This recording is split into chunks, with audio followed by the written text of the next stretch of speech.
Assalamualaikum warahmatullahi wabarakatuh. Bismillahirrahmanirrahim. Alhamdulillahi rabbil alamin. Wa bihi nasta'in wa ala umuri dunya waddin. Wassalatu wassalamu ala asyrafil anbiya'i wal mursalin wa ala alihi wa sahbihi ajmain. Amma ba'du. Puji serta syukur marilah kita bersama-sama panjatkan kehadirat Allah Subhanahu wa taala. Alhamdulillah pada hari ini hari Sabtu tanggal berapa Ramadan anak? 16 ya. Alhamdulillah sudah menginjak hari ke-16 kita berpuasa. Sudah ada yang batal? Alhamdulillah. Masih selesai sampai maghrib ya. Mudah-mudahan sampai selesai 30 hari. Nanti dapat THR dari orang tuanya, beliin baju baru. Kalau belum dikasih minta. Ya, salawat salam kita sampaikan kepada junjungan alam Nabi besar Muhammad sallallahu alaihi wasallam, kepada keluarga, sahabat, para tabi'in juga pengikutnya.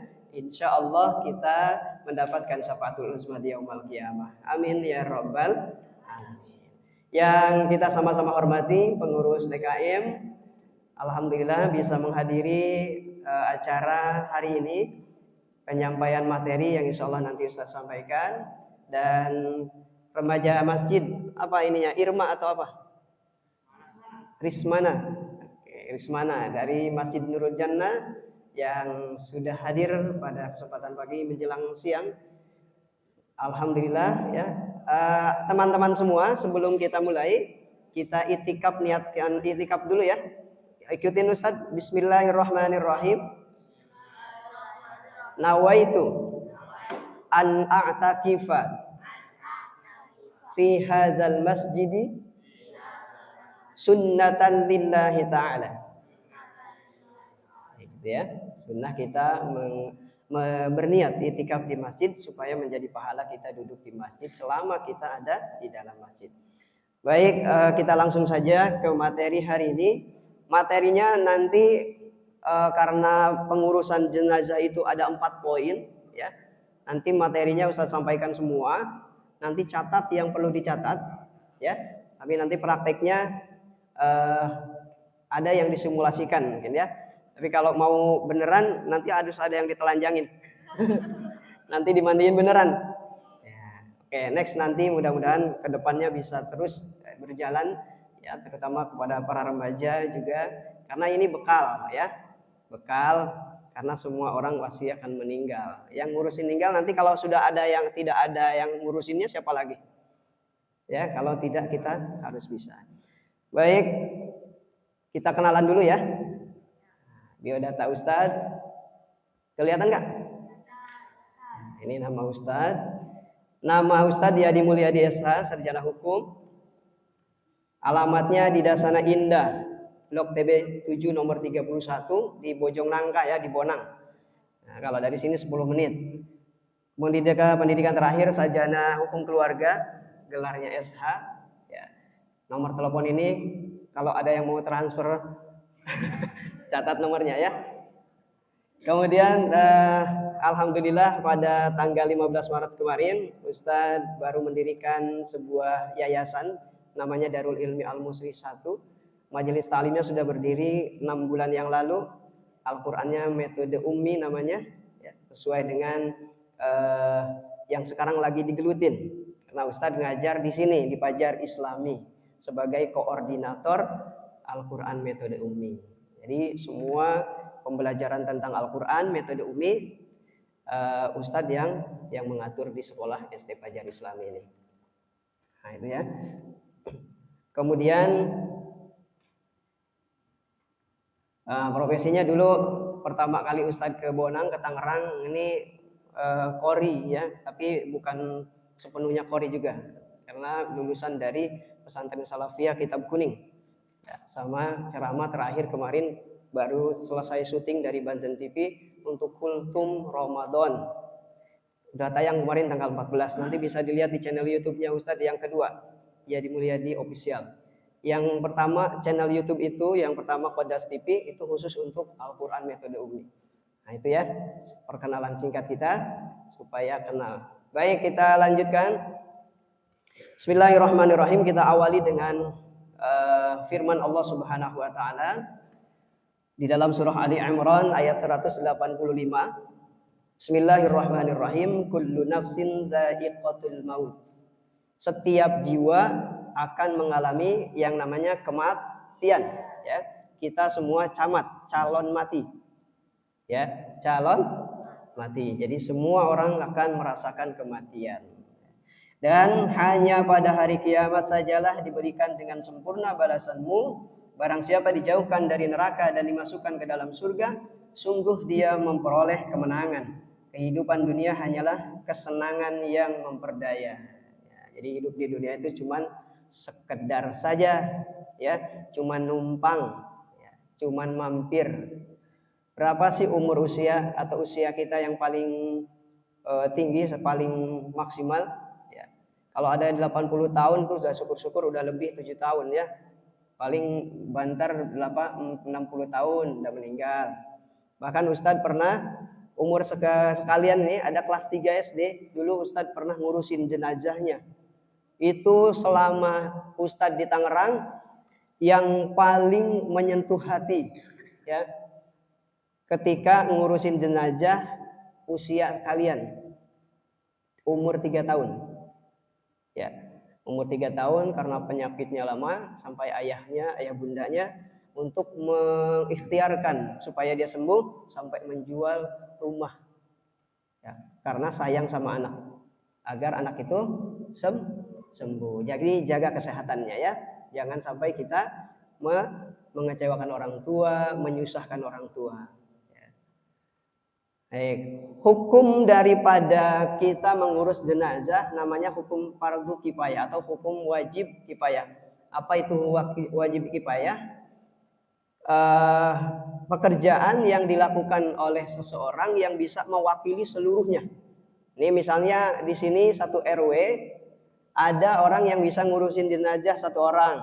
Nah, satu orang itu sudah mewakili semua, ya, tidak dosa. Tapi kalau tidak ada yang ngurusin, satu orang pun tidak ada yang paham, semuanya terbawa dosa. Seperti halnya kewajiban kifayah kita menuntut ilmu. Dari satu komplek, dari satu kampung harus ada yang berangkat menuntut ilmu, harus ada yang ke pesantren. Kalau enggak dosa semua. Nah, jadi ngurusin jenazah juga walaupun fardu kifayah, tapi setiap kita harus mengerti, harus paham, harus bisa. Ya. Mari, Pak. Ini 4 poin yang tadi Ustaz sampaikan. Kewajiban kita orang hidup terhadap orang yang mati atau meninggal, ya, atau wafat. Pertama memandikan, ya, memandikan. Kedua mengkafani atau mengafani. Ketiga menguburkan. Keempat mengiringi jenazah. Mensolatkan, ya, ini nomor 3 mensolatkan, bukan menguburkan. Memandikan salah itu tadi. Memandikan, mengkafani, menyolatkan, dan mengiring jenazah atau menguburkan nomor 4. Ustaz ulang. Pertama memandikan, kedua mengkafani, ketiga menyolatkan, ya. Itu salah ketik. Menyolatkan, keempat menguburkan.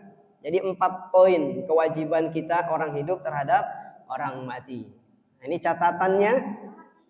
Nomor 3 menyolatkan. Ustaz ulang ya. Nomor 1 memandikan, nomor 2 mengafani, ketiga menyolatkan, keempat mengiringi jenazah atau menguburkannya.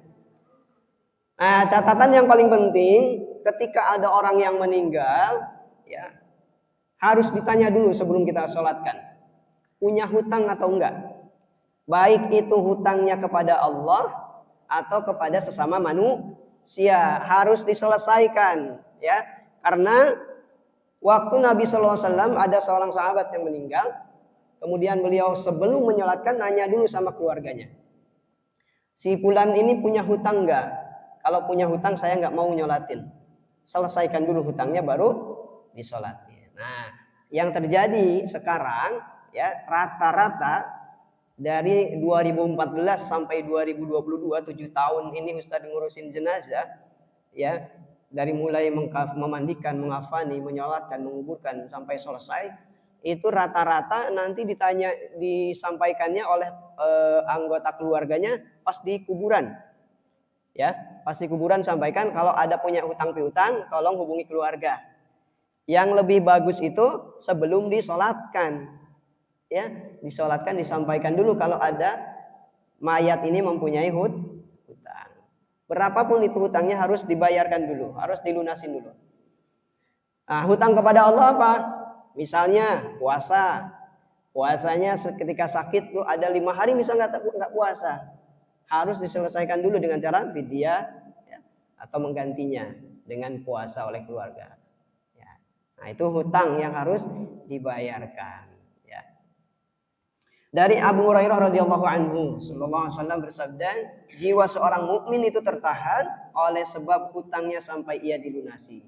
Ini hadisnya dari Rasulullah sallallahu alaihi wasallam. Ya, harus dilunasin dulu hutang mayat.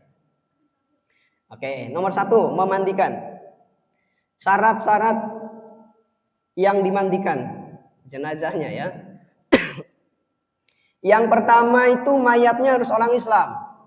Kalau ada mayatnya bukan orang Islam jangan dimandiin, ya, langsung kuburin. Ya. Nomor 2, mayatnya bukan mati syahid. Nah, ini bedanya antara mayat atau jenazah yang meninggal karena mati syahid. Kalau mati syahid, ya, bisa langsung dikuburin, ya, atau mau dibungkus dengan kain langsung kuburin, ya, tidak dimandikan. Ini perbedaannya karena mati syahid dianggap mulia langsung.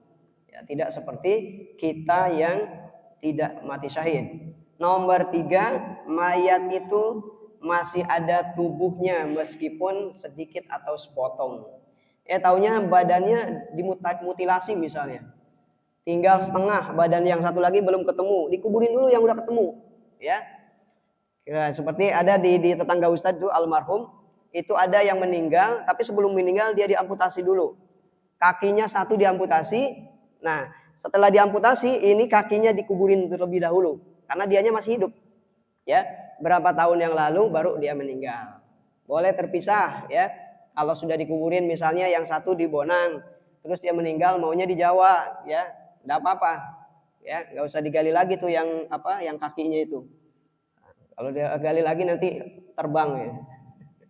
Ya, jadi diamputasi. Jadi gitu, ya. Walaupun tinggal sepotong kepalanya doang, dikuburin dulu, ya. Baru nanti cari yang lainnya. Nah, kalau teman-teman pernah melihat, Ustadz baru kemarin nih buka FB ada di Toraja namanya. Nanti boleh dilihat videonya tuh. Toraja itu, ya, itu mayat enggak dikuburin. Ya, malah dipajang tahunan gitu, ya. Ada namanya tradisi apa namanya, nenek apa tuh, ya, saya lupa. Sampai setahun sekali ganti bajunya gitu, terus dilap-lapin lagi, diwangi-wangi, terus dipajang gitu, pakai tiang supaya dia berdiri. Nah, itu bukan cara orang Islam gitu, ya. Nah, orang Islam caranya dikuburin. Mayat hendaknya dimandikan dengan memulai dari arah kanan, ya, diawali dari anggota wudu. Nanti praktek ini. Nah, kemudian ini peralatan yang diperlukan, ya. Nanti kalau alatnya memang lengkap kan kita perlihatkan. Tapi kalau tidak nanti diingat, ya, ditulis. Ini alatnya lumayan banyak. Ada kain putih atau kain kafan, ya. Kemudian kain kafan, gitu, ya, kapas. Kemudian keranda mandi. Biasanya kalau di masjid sudah disiapin, ya, sudah disiapin lengkap. Kemudian sabun, sampo, layaknya orang mandi aja, ya. Kalau ada sikat gigi pakai sikat gigi, nanti untuk membersihkan giginya. Karena memperlakukan orang mati itu sama dengan memperlakukan orang hidup, ya. Harus lemah lembut, tuh, ya. Tidak sembarangan, karena dia akan merasakan juga sakit seperti kita. Kalau kita mandiinnya kasar gitu, ya sama dia juga kesakitan. Makanya perlakukanlah seperti orang hidup. Kemudian serbuk cendana. Nah, ini ada juga yang serbuk lain nih, ya. Ini untuk pewangi, minyak wangi, kemudian tikar juga disediakan, gunting, kemudian kafur barus, sarung tangan. Nah, sarung tangan, apalagi kalau kemarin kita musim Covid ya, sarung tangan bisa wajib itu. Bahkan bisa beberapa lapis. Kapur barus, kemudian gayung ember ya, tempat air, handuk, drum air, kemudian kain batik. Kain batik, tahu nggak kain batik? Kain yang panjang ya. Nah, itu nanti untuk menutup auratnya si mayat. Kemudian nampan.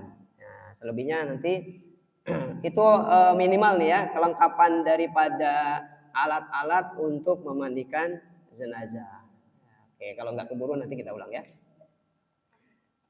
Kemudian sifat orang yang memandikan. Ini nomor 1. Ini yang pertama kali Ustadz alami. Ketika ada yang meninggal, kemudian ada yang datang ke Ustadz untuk mengurusin jenazah tanpa pengalaman pertama. Ya. Kalau nggak dicoba nggak akan ada pengalaman ya. Nah, jadi ceritanya kalau jamaah atau masyarakat itu kalau lihat orang yang sudah pulang dari pesantren sudah selesai pasti percaya dia bisa. Itu ya. Jadi modalnya pede dulu. Modalnya pede ya, pede tanpa berani. Ini mental ya. Karena ada orang yang sudah ikut beberapa kali pelatihan kayak gini, tapi kalau mentalnya nggak berani ya nggak jadi ya. Ngurusin jenazah yang ada takut ya.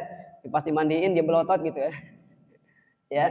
Tapi selama ini alhamdulillah ya, selama 7 tahun ngurusin jenazah dipercaya, alhamdulillah tidak pernah terjadi kejadian yang tidak diinginkan.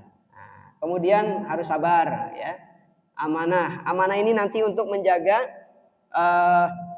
kalau ada sesuatu dari jenazah ini, mayat ini, sesuatu yang aib ya, kejelekan, itu tidak diperbincangkan, tidak diobrolin sama orang, tidak boleh dibuka. Oh si ini mah kemarin yang saya sholatin ininya korengan misalnya, nggak boleh. Harus dijaga itu ya. Atau macamnya pecak satu begini-begini, pokoknya kejelekan dalam tubuhnya diceritain sama orang. Nah, nggak boleh.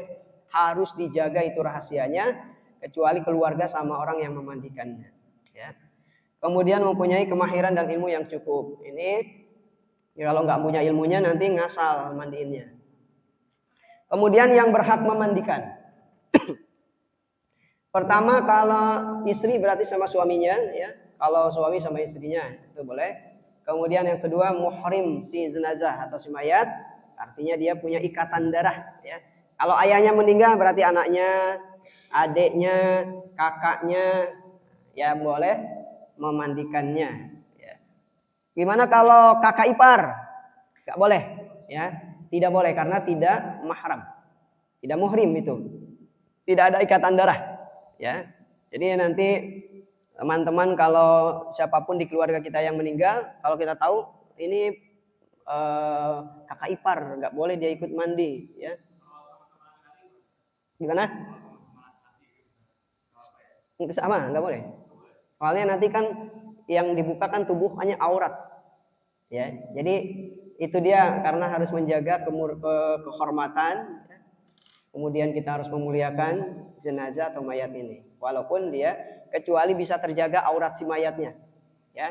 Karena ada Ustadz juga kalau pas mandiin jenazah itu, kalau pas dari lutut, kalau laki-laki ya Ustadz ceritakan laki-laki dulu.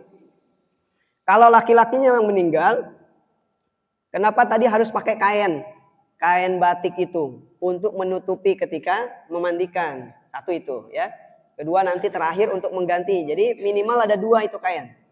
Untuk memandikan dan untuk setelah memandiin ya. Habis dihandukin baru dikainin lagi, ditutup. Nah, dari pusar untuk laki-laki, dari pusar sampai lutut itu nggak pernah Ustadz buka. Pakai kain batik ya. Dia taruh segini, kemudian untuk membersihkan kemaluannya itu Ustadz suka nyuruh keluarganya, anaknya atau ya anaknya atau kakaknya atau adiknya. Jadi Ustadz suka menugaskan atau menyuruh dari keluarganya, silakan bagian ini keluarganya yang bersihkan, ya. Nah, jadi tidak sembarang orang bisa ikut memandikan jenazah kecuali petugas sama keluarga. Petugas juga harus menjaga auratnya. Nah, cara memandikan jenazah ini ada 2 cara. Yang pertama ini cara yang minimal ya, minimal, paling sedikit. Yang kedua dengan cara yang sempurna. Yang pertama, cara minimal ini memandikan jenazah yang sudah memenuhi makna mandi dan cukup untuk memenuhi kewajiban terhadap jenazah. Artinya ini jenazah yang kita mandikan cukup sekali siraman, ya, cukup sekali siraman saja. Nah itu paling minimal sekali untuk memandikan jenazah. Ya, Syekh Salim bin Samil Al-Gharabi ini menuturkan di dalam kitab Safinatun Najah ya, yang tadi yang disebut dengan cara yang minimal. Aqallul ghusli ta'mimu badanihi bil ma'i. Sedikitnya memandikan jenazah, ta'mimu badanihi bil ma'i. Itu meratakan air ke seluruh badannya, itu paling minimal. Ya. Tapi jarang sih ya, jarang. Pasti yang paling sempurna yang dipakai, karena harus disabunin, ya, dibersihkan semua badannya. Karena Allah Subhanahu wa taala ketika kita lahir, kita dalam keadaan suci, ya. Dan ketika kita kembali sama keadaan suci. Nah, yang kedua, cara memandikan jenazah secara sempurna sesuai dengan sunnah. Ini juga sama tadi disampaikan dalam kitab Safinatun Najah, wa akmaluhu ayyagsula, ya. Su'tihi sawatihi wa ayyazilal qadri min anfihi wa ayyadahu wa ayyadul kaya biadanihi bisidri wa ayyasiba al-ma'a alaihi salasan. Dan sempurnanya memandikan jenazah adalah membasuh kedua pantatnya, menghilangkan kotoran dari hidungnya, mewudukannya, menggosok badannya dengan daun bidara. Kalau sekarang diganti sama sabun ya. Tapi kalau ada daun bidara itu lebih bagus. Ya, daun bidara cuman jarang. Itu daun bidara itu bisa menjadi alat untuk memandikan jenazah. Karena daun bidara kalau kita campurin dengan air kemudian digosok itu akan keluar kayak kayak sabun itu, busa, ya, dan wangi. Ya. Nah, sekarang yang nanam bidara masih kecil-kecil biasanya. Kalau sekarang ditaruh di depan rumah. Untuk apa? Untuk supaya jin nggak bisa masuk. Tapi memang betul ya, itu kalau kerasukan jin itu obatnya makannya itu minum itu air bidara. Ini ya teknik cara kedua. Ini cara-caranya nanti kalau kita memandikan. Yang kedua artinya dengan cara sempurna. Jenazahnya diletakkan di tempat yang sepi, ditutup ya. Kalau di masjid ini ada nggak, disediain nggak ininya? Biasanya ada semacam tiang ya, tiang yang sudah siap pakai itu. Ya, tiang ada tirainya, dia berbentuk segi empat itu, ditiraikan langsung. Atau enggak tirainya aja biasanya, tirainya doang disiapin sama masjid, di rumahnya baru dipasang. Nah, itu ya. Iya kalau pas rumahnya itu punya tempat kayak parkir mobil gitu, enak. Kalau nggak ada bingung juga itu. Makanya kalau bagusnya sih masjid itu bisa menyediakan ya tempat seperti itu. Jadi bongkar pasang, nanti tinggal dipasang, tirainya tinggal kayak gini nih, ditutup. Itu lebih simpel. Nah ya, kemudian ditutup auratnya dengan kain. Pada masa sekarang ini di Indonesia sudah alat. Nah ini sudah cukup bagus ya, udah cukup sempurna, udah cukup lengkap di setiap masjid. Alat-alat seperti ini untuk memandikan jenazah udah lengkap itu. Yang kedua, orang yang memandikan mayit posisi jenazah duduk sedikit miring ke belakang dengan ditopang tangan kanan. Ini juga sama ya. Tempat memandikan itu biasanya ada keranda, gambarnya nggak nih. Ada keranda yang pas punggungnya itu begini. Nah, jadi diangkat ya, biasanya diangkat gitu. Nah, nanti fungsinya itu untuk mengeluarkan kotoran sebelum dimandikan. Kemudian tangan kirinya mengurut ya bagian perut jenazah dengan penekanan agar apa yang di dalamnya keluar. Nanti kita praktek ya. Nanti yang siap jadi jenazahnya siapa? Oh udah siap. Nanti kalau Ustadz tekan jangan keluar ya. Ntar keluar lagi kotorannya. Ya. Nah, ya lalu memandikan, membungkus tangan kanan dengan kain. Itu setelah dimiringkan itu sebelum dimandikan, namanya diurut apanya? Perutnya diurut tuh. Diurut, ditekan pelan-pelan, nanti keluar kotoran. Nah, sementara kita memakai kain putih yang dari kain kapan, itu nanti disobek beberapa sobekan untuk membersihkan anusnya. Tahu anus? Ya, tempat keluarnya tinja atau ya. Nanti dikeluarin tuh. Ya, dibersihkan. Kalau sudah bersih berarti cukup, lanjutkan mandi, ya. Yang ketiga, membasuh kepala dan muka ya si mayit atau jenazah dengan menggunakan sabun dan lainnya, dan menyisir rambut bila memiliki rambut. Bila ada rambut yang tercabut maka dikembalikan lagi ke asalnya untuk ikut dikuburkan. Ya, sama kuku juga sebutnya tidak usah dipotong, dibersihin aja ya, supaya dia juga ikut, karena ketika dia meninggal ini bagian dari badannya dia ya, jasadnya, jadi cukup dibersihkan aja.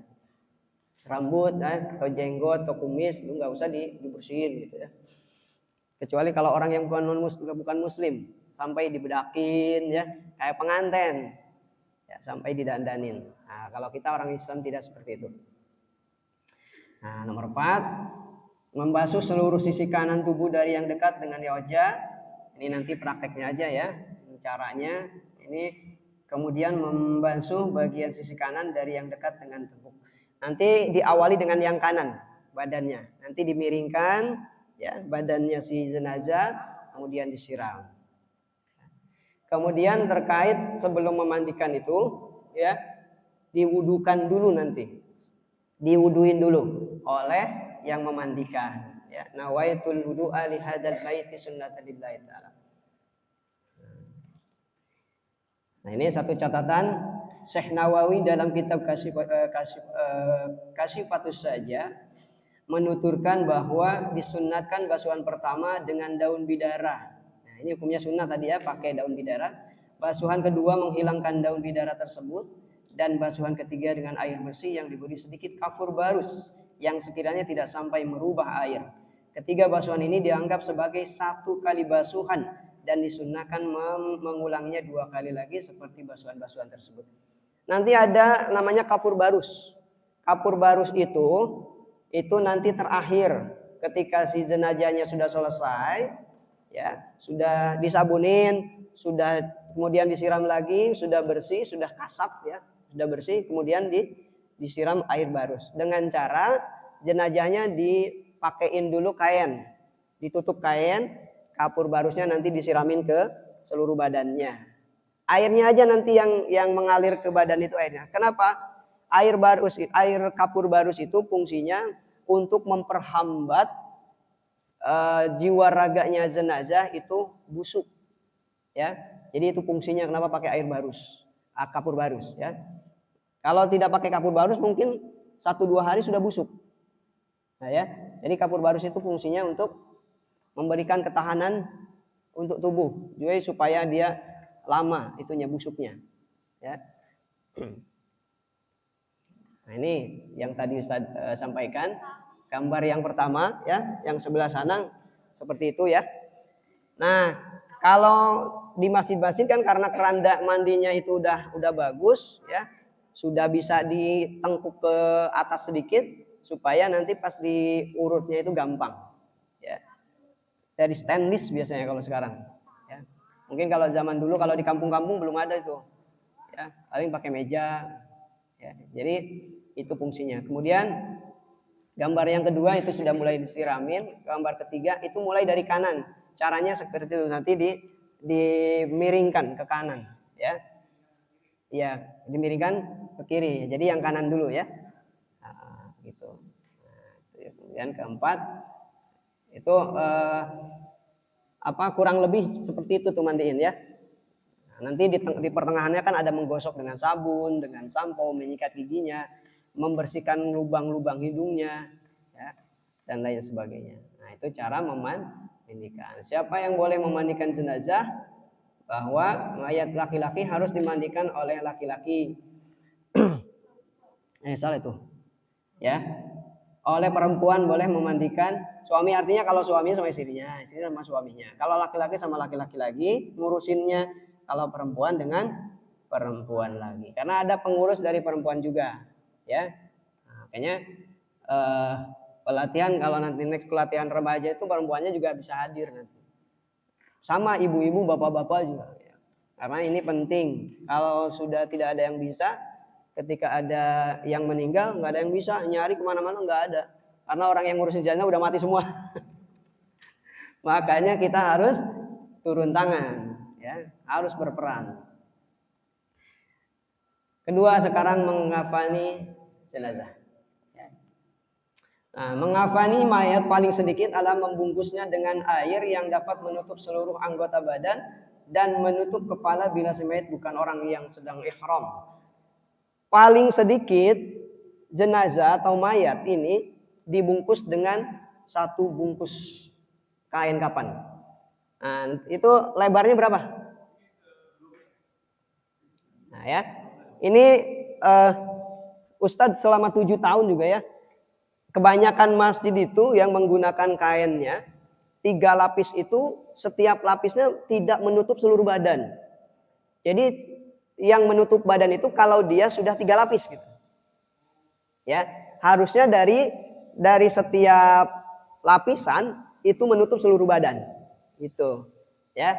Makanya perlu ada pelatihan untuk DKM itu nanti fungsinya satu ngasih tahu itu ya. Ya, selain daripada ilmu tentang mengurus jenazah juga. Supaya dirubah, lebarnya harus disesuaikan dengan badan yang paling gede. Nah, nanti cabang ini kan gede tuh. Nggak mungkin pakai yang kecil kan? Dia kalau itu harus menutup. Ya. Ininya kan kalau dia 3 lapis itu ditambal-tambal, artinya ditumpuk-tumpuk 3 lapis. Nah, bahaya kalau pas tidak bisa menutup. Taunya dari sini masih nggak ketutup tuh, nggak sempurna jadinya. Ya, jadi 1 lapis nutup seluruh badan, 2 lapisnya juga menutup badan, ketiganya menutup badan. Jadi untuk laki-laki berapa lapis? 3 ya, 3 lapis.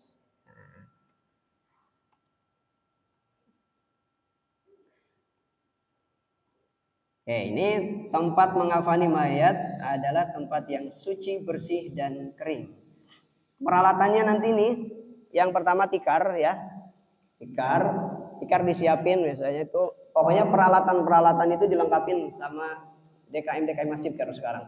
Kemudian kain kafan, talinya nanti buat tali pocong ya, yang diambil dari kain kafan. Kemudian kafas, serbuk kayu cendana, dan kapur barus. Ya, ini perlengkapan minimal ini. Ya. Kemudian yang 7 minyak wangi dan gunting. Sedangkan cara mengafani kain sempurna adalah bila mayatnya seorang laki-laki dikafani dengan menggunakan 3 lembar kain tadi ya. Kalau perempuan 5 ya, 5. Kemudian kalau perempuan pakai kerudung, pakai baju gamis ya. Baju gamisnya bisa disambung dengan sarung atau langsung dengan langsung gamisnya aja. Ya. Rasulullah Shallallahu Alaihi Wasallam bersabda, "Labsu min thiyabikum al-bayad, fa innaha min khairi thiyabikum wa kafinu fiha mautakum." Pakailah pakaianmu yang berwarna putih karena itu sebaik-baik pakaian kalian, dan kafani mayat dengannya dengan kain putih. Jangan kain yang berwarna. Bahkan yang jahit pun jangan, yang sudah dijahit. Ya. Gimana kalau sedang ihram, pakainya kain ihram kalau yang sedang ihram. Ihram meninggal, ya, pakainya pakai pakaian ihram. Nah, itu bedanya orang yang ihram dengan kita yang orang yang tidak ihram. Nah, ini yang untuk perempuan. 1 helai sarung ya, yang menutupi bagian pusar hingga anggota yang paling bawah. Yang kedua himar atau kerudung yang menutupi bagian kepala. Nomor 3 gamis yang menutupi bagian atau hingga di bawah sarung. Nomor 4 2 lembar kain yang bisa membungkus seluruh jasad mayat. Jadi 5 lapis itu dengan kerudung, dengan baju gamis, dengan sarung. Berarti tinggal 2 lapis lagi tuh ya, yang terakhir 2 lapisnya. Nah, jadi 5 lapis. Ada juga yang laki-laki terkadang pakai amet, tahu amet nggak? Selempak. Ya. Itu terus dibajuin juga. Kemudian sama peci atau bikin topi. Tapi sebetulnya sudah 3 lembar kain itu juga sudah sempurna ya. Kalau untuk laki-laki langsung dibungkus gitu 3 lapis itu.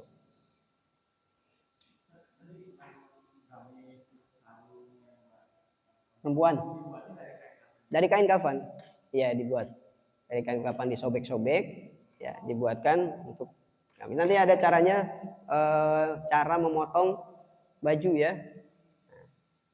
Kalau untuk perempuan. Nah, cara mengkafani, bentangkan dulu tikar, ya. Setelah itu susun tali pengikat di atas tikar. Ada berapa talinya? Ada yang pakai 5, ada yang pakai 3, ya. Yang satu di sini, yang tali pocong di atas, yang kedua di bawah, ini tangan, ya. Ketiga di sini pas paha. 3 di bawah lutut, kemudian keempat di bawah, paling bawah, ya. Kalau 3 berarti di atas, di tengah, di akhir, ya. Kalau pakai 3. Kemudian susun kain kafan di atas tali pengikat tersebut, taburkan minyak wangi pada setiap kain kafan supaya wangi nanti. Minyak wangi. Sediakan kapas yang dicampur dengan minyak wangi. Ini jenazah juga pakai kapas itu. Nanti menutup seluruh lubang yang ada dalam badannya. Lubang telinga, lubang hidung, lubang mata, ya. Nah, kemudian kapas itu juga diperuntukkan untuk anggota sujud. Jidat kedua tangan, ya, kemudian siku, kedua siku, dan kedua kaki. Nanti itu dikapasin dulu sebelum dibungkus kain kafan.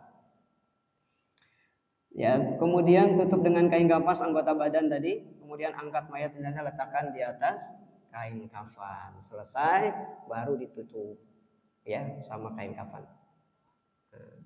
Nanti kebayangnya kalau udah praktek. Mau nyolatkan, yang nomor 3 ini ya, bukan nomor 1. Nomor 3 mensolatkan atau menyolatkan jenazah. Ini juga sama hukumnya apa? Kalau nyolatin fardu kifayah, sama ya, fardu kifayah. Jadi kalau ada kesempatan, ya, ada yang meninggal kemudian nyolatin, kita ikut biar tahu, ya. Ustaz pernah kejadian 1 kali tuh, nggak tahu saudaranya, nggak tahu siapa, nggak tahu anaknya, ya. Dia bawa sejadah. Ya, bawa sejadah, hamparin. Ya, mungkin dia kira ada sujud. Ya, ada sujudnya. Kalau sholatin jenazah nggak ada sujud, cuman takbir aja 4 kali. Ya, kemudian salam. Tidak ada sujud. Yes. Nah, ini hukumnya fardu kifayah, berbeda dengan sholat biasa. Rukunnya niat, 4 kali takbir berdiri yang bagi yang mampu. Tapi kalau nggak mampu boleh sambil duduk. Kalau untuk sholat sunnah ya. Takbir pertama membaca suratul Fatihah, takbir kedua membaca salawat Nabi, membaca doa, takbir ketiga, dan keempat juga sama membaca doa. Sudah ada yang pernah? Adik-adik? Sudah pernah ikut sholat jenazah? Sudah? Oke. Kalau yang belum harus ikut ya. Kalau tapi harus nunggu ada yang meninggal. Ya. Oke. Nah, ya, untuk jenazah laki-laki usolli ala hadzal maiti fardhu kifayah ini ya. Usolli ala hadzal maiti atau usolli ala hadzal maiti arba'at takbiratin fardhu kifayah. Kalau nggak bisa ngucapin bahasa Arab, bahasa kita. Allah, saya niat salat jenazah laki-laki 4 takbir karena Allah Ta'ala. Nah gitu ya. Nah, perempuan juga sama. Saya niat salat jenazah 4 takbir fardhu kifayah. Mayatnya jenazah perempuan fardu karena Allah, fardu kifayah karena Allah Subhanahu wa taala. Ya, takbir kedua membaca surat Al-Fatihah, ini nanti rangkaiannya ya. Yang sedikit, paling sedikit kita membaca sholawat, Allahumma sholli ala sayyidina Muhammad wa ala sayyidina Muhammad. Kalau lebih sempurna sampai Hamidum Majid yang biasa kita baca di setiap akhir ayat tahiyat akhir, ya, sampai Hamidum Majid. Kemudian Allahumma gfir lahu, doanya yang paling sedikit Allahumma gfir lahu warhamhu wa'afihi wa'fu anhu. Ya, kalau perempuan berarti Allahumma gfir laha warhamha wa'afiha wa'fu anha. Kemudian salam. Nah, ini perlu saya sampaikan, salamnya sholat fardu, sholat dengan sholat jenazah berbeda di mana? Kalau sholat jenazah lengkap. Assalamualaikum warahmatullahi wabarakatuh. Assalamualaikum warahmatullahi wabarakatuh. Kalau salamnya sholat fardu atau sholat sunnah yang lain, ya paling sedikit assalamualaikum. Assalamualaikum. Sempurnanya assalamualaikum warahmatullahi. Assalamualaikum warahmatullahi. Jadi kalau ada teman kalian di pinggir baca salamnya assalamualaikum warahmatullahi wabarakatuh, emang gua mayat gitu. Jadi sempurnanya itu ya. Jadi beda antara sholat jenazah salamnya dengan sholat fardu. Oke, terakhir kita nguburin. Galian kuburnya udah ada? Ya, nguburin jenazah ya. Oke. Ustaz singkat aja nih ya. Cara mengubur jenazah dapat dilakukan dengan cara satu, jenazah dikubur dalam sebuah lubang. Ini tingginya kuburan itu paling minimal 1 kali berdiri kita. Ya, ukurannya. Nah, tapi banyak juga nih ya yang kurang. Jadi kalau pas kita berdiri kuburan itu, pas kita berdiri ini kita masih segini nih misalnya, belum sampai segini. Jadi sunahnya sampai setinggi orang berdiri yang maksimal. Ya. Ya, tapi jangan juga pakai orang yang 2 meter. Ya, rata-rata ya, rata-rata orang situ tinggi badannya ukur segitulah ya paling tinggi. Kenapa seperti itu? Karena supaya dijauhkan daripada binatang buas. Tercium nanti. Kalau terlalu pendek, tercium kemudian digali, taunya dimakan nanti. Ya, jenazahnya dimakan sama ada anjing misalnya, apalagi yang di tempat-tempat hutan ya, seperti di Sumatera itu, Ustadz pernah di Sumatera 1,5 tahun, itu nguburin jenazah ya, itu di tengah hutan, kadang di tengah kebun sendirian gitu di situ. Jadi jarang ada pemakaman kayak kita itu ya. Kalau kita kan pemakamannya ratusan gitu ya. Nah, di sana mungkin karena posisinya, kondisinya juga tempatnya jauh-jauh kalau di sana. Kalau di jalan kaki ke sana, ke rumah murid misalnya Ustaz pernah, berapa lama lagi? Sebentar lagi Ustaz. Sebentar laginya 5 kilo. Ya, jauh banget ya. Nah, Sumatera. Terus hebatnya kalau di Sumatera, bedanya dengan kita, dia kalau ngangkut mayat itu pakai keranda, di dalam keranda itu ada kasur sama bantal. Memang bagus juga seperti itu ya.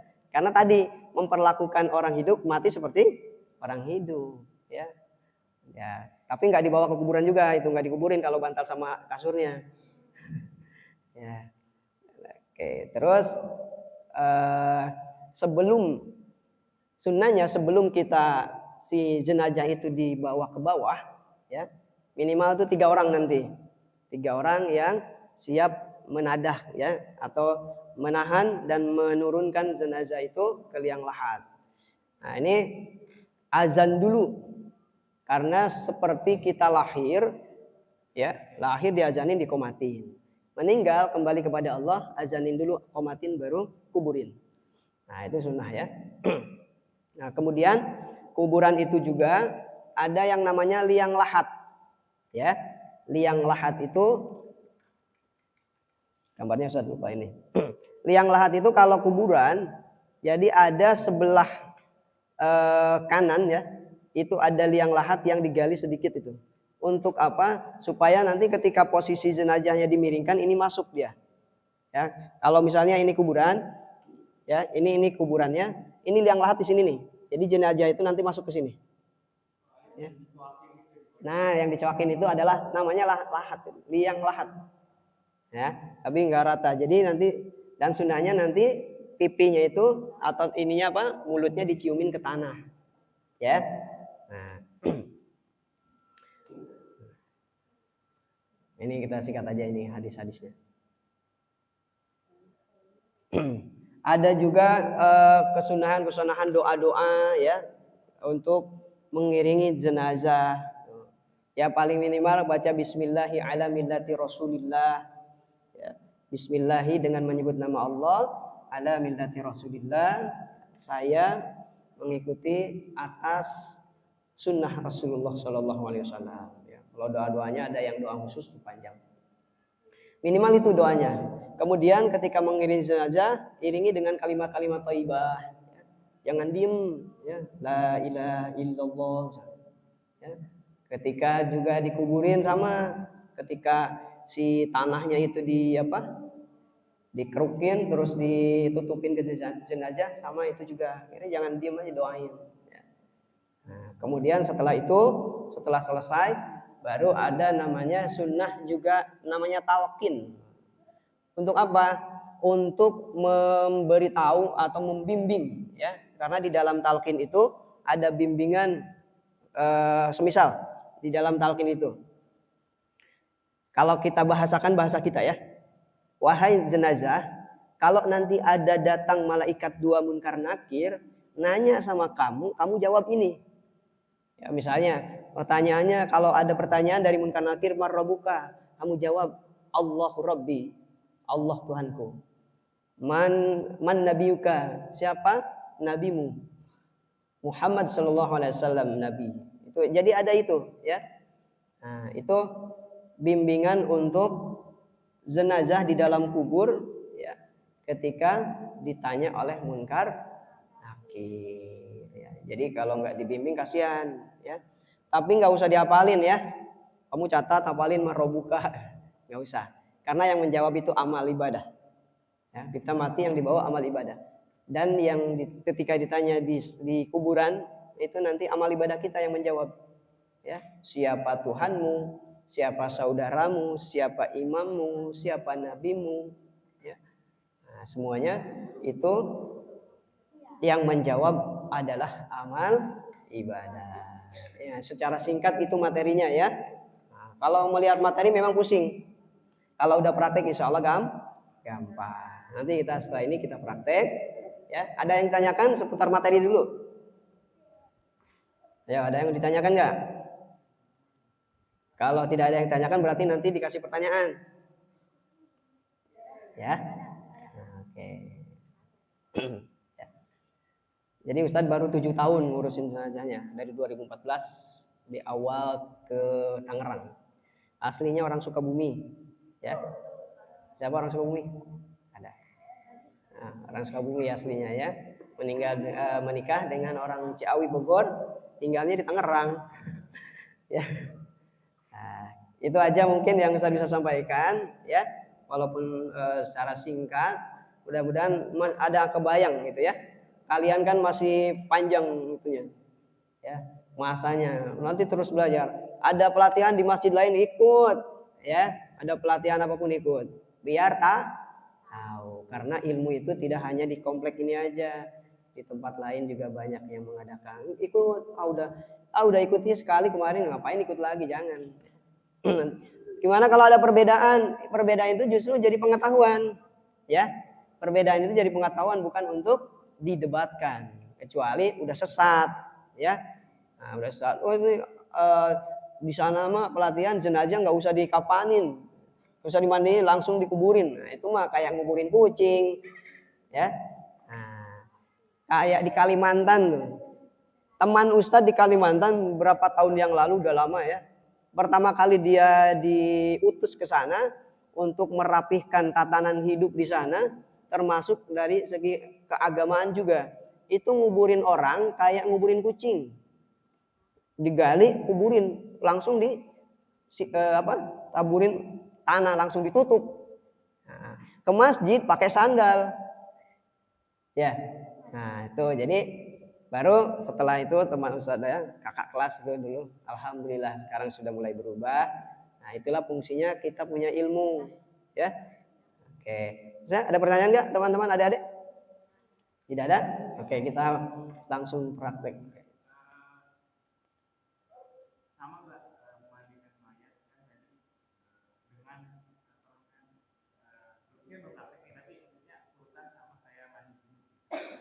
Mandi junub. Ya. Kalau yang minimal sama. Karena apa? Mandi junub itu meratakan seluruh anggota badan dengan air. Nah, itu sekali doang tuh, ya. Sama dengan yang minimal itu. Tadi ya, yang minimal. Dan jenazah pun sama. kita sebelum memandikan itu Ustadz tuh biasanya memandi junubkan dulu, mengaduskan dulu. Kenapa harus seperti itu? Karena kita nggak tahu ya, menjaga, khawatir kalau tidak dimandi junubkan, taunya ini misal jenazahnya tanda kutip ya, keluar air mani misalnya, atau dia sudah berhubungan intim, ya, terus meninggal. Nah, khawatirnya seperti itu, karena kita tidak bisa melihat, tidak bisa mengira. Jadi alangkah lebih baik kehati-hatian kita yang memandikan, menjaga, mensucikannya seperti itu. Jadi junubkan dulu, setelah itu baru diwuduin, habis itu mandi biasa. Dan setelah diwudukan, ini catatan juga, setelah diwudukan itu kalau dia punya istri jangan sampai disentuh lagi sama istrinya. Kenapa? Karena setelah dia itu diwudukan, istrinya sudah, karena istrinya bukan mahram ya. Kalau istri bukan mahram suami, jadi jangan sampai disentuh lagi oleh istrinya. Begitupun suami, istrinya udah diwuduin, jangan disentuh lagi sama suaminya. Ya, kan suka ada tuh pengen nyium terakhir, ya. Nah, jangan. Kalau suami jangan nyium istrinya, kalau istri jangan nyium suaminya. Ya, kecuali anaknya. Dan kalau anak pun mencium ayahnya atau ibunya, kalau pas cium jangan sampai air mata menetes. Ya, jangan memperlihatkan kesedihan kita kepada orang tua atau saudara yang meninggal. Ya, yang kewajiban kita apa? Mendoakan. Ya, nah itu. Ada lagi yang lain? Ada ya. Oke, kita nanti praktek. Ustadz tutup dulu sampai di sini materinya. Mudah-mudahan ada manfaatnya. Ya, yang sudah tercatat, ya bagus. Nanti kalau bisa diingat, ketika ada pertanyaan bisa dijawab ya. Oke. Terima kasih teman-teman semua atas waktu dan kesempatannya. Ustadz ucapkan terima kasih atas segala perhatiannya. Mohon maaf atas segala kekurangannya. Wallahul muwaffiq ila aqwamit thoriq. Assalamualaikum warahmatullahi wabarakatuh.